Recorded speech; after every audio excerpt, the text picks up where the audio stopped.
Bonjour, c'est l'heure des vœux, 31 décembre 2022. Alors en ce 31 décembre, c'est l'heure bien sûr de penser à 2023. Et certaines années semblent devoir nous porter, pouvoir nous porter. Mais à vue de nez, 2023, ce sera certainement à nous de la porter. Une année qui est riche d'enjeux et de promesses. Et pourtant, les dirigeants du monde semblent avoir perdu leur antenne céleste, leur sagesse, leur respect de la terre. Mais ils ne sont pas le dernier mot de la vie. Cette vie impulse de profonds changements et grâce à l'interdépendance, nous en avons pleine part. Alors, pour les vœux de cette année, le Tao approche la vie par le corps. La première leçon du corps, c'est la simplicité, voire l'humilité, parce que nus nous arrivons et nus nous partons. Et c'est donc peut-être une incitation à revoir un peu nos exigences et notre façon de considérer le bonheur. Ensuite, une autre leçon, c'est celle des cellules et des organes. C'est le un pour tous, tous pour un, ou plus exactement le tous pour tous.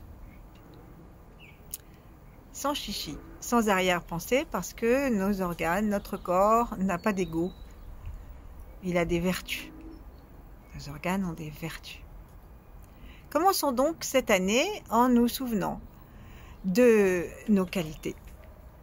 Renouons avec ce que nous avons de plus puissant, de plus agréable, et même ce que nous avons laissé s'empoussiérer au fond d'un tiroir que nous n'ouvrons pas.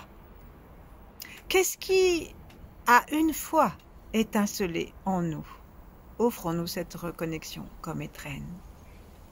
Et nos négativités excessives alors? Qu'est-ce qu'on en fait? Notre violence, rapacité, colère, tristesse, rigidité, immobilisme, nos peurs, nos ressassements, notre névrose, bref.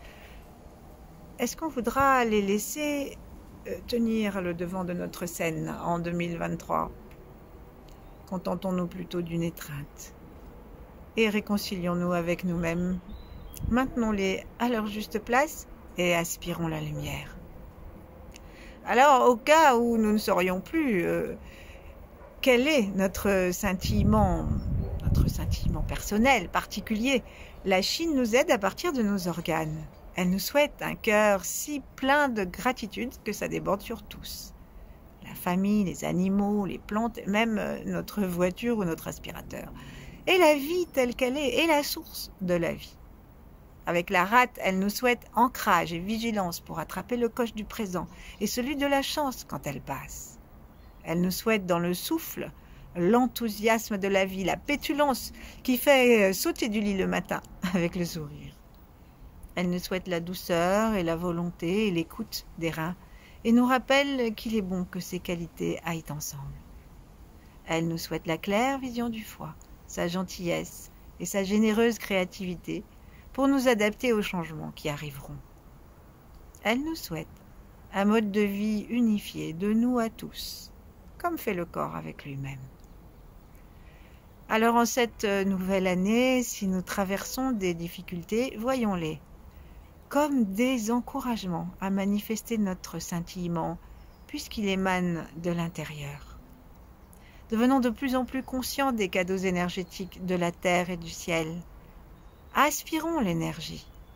Préservons et nourrissons en nous l'élan de la vie pour la rayonner. Tout le monde a besoin de chacun. Cette année, vivons pleinement tous les jours qui nous seront donnés. Bonne année!